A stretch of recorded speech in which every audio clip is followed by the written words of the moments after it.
મારું અપમાન નથી, મને કોઈ કાર્યક્રમનો મોહતાજ નથી। મને પત્રિકામાં નામ આવે, મારી તકતીમાં નામ આવે તો જ ચૈતર વસાવા આવે એવું નથી।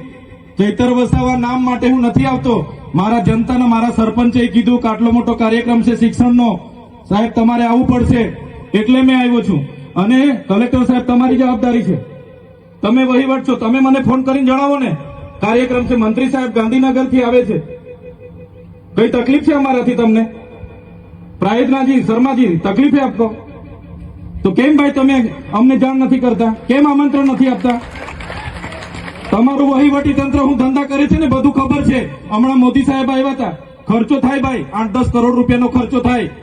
તમે દેવ મોગરામાં ડેકોરેશન માટે કલેક્ટર સાહેબ 16 કરોડ રૂપિયાનો અમારા આદિજાતિ બજેટમાં ખર્ચો પાડ્યો છે। તમે ત્યાં મોદી સાહેબના મંડપના સ્ટેજ માટે 15 કરોડના ખર્ચા કર્યા છે। ટોયલેટ, મોબાઈલ ટોયલેટ માટે 2,40,000નો 2 કરોડ ને 40 લાખના તમે ખર્ચા પાડ્યા છે। નાસ્તા માટે 2 કરોડ ખર્ચા પાડ્યા છે। તમે ડોમ માટે 2 કરોડ ખર્ચા પાડ્યા, ચા માટે 2 કરોડ ખર્ચા પાડ્યા, બસ માટે 2 કરોડ ને 71 લાખ રૂપિયાનો ખર્ચો પાડ્યો। કેમ અમે સવાલ પૂછીએ એટલે તમને નડીએ છે? તમારા મનમાં ધુમાડો હોય તો કાઢી નાખજો ભાઈ, બરાબર છે? આ જનતાના ટેક્સના પગારે આપણે બધા છે, આ જનતાના ટેક્સનો પગાર મને પણ મળે છે ને તમને પણ। કલેક્ટરથી તલાટીથી લઈને કલેક્ટર સુધીના બધા તમે નોકર છો, અમે બધા સેવક છે। આ લોકોએ જે પણ કે અમે પ્રતિનિધિ છે, અમને અધિકારો આપ્યા છે, તમે અમને કેમ અહીંયા બોલાવ્યા નથી?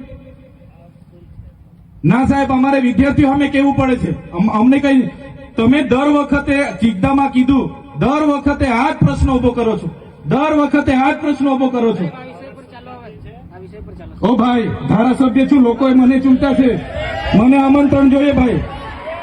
આ કોઈના પૈસાથી આ બિલ્ડિંગ નથી બની, તમારા ઘરના પૈસાથી બની છે। અરે વિષય પર તો મને આમંત્રણ કેમ નથી આપ્યું? મને જાણ કોઈ એક ફોન કેમ નથી કર્યો?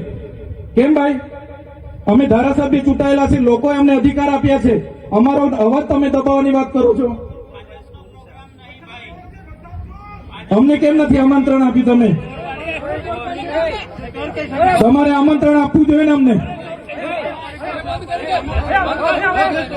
ઓ ભાઈ, બંધ કરી દેવાડો, મારા અધિકાર છે ભાઈ। તમે આવો, બંધ કરી દે એટલે આમંત્રણ કેમ નથી? બંધ કરી દે એટલે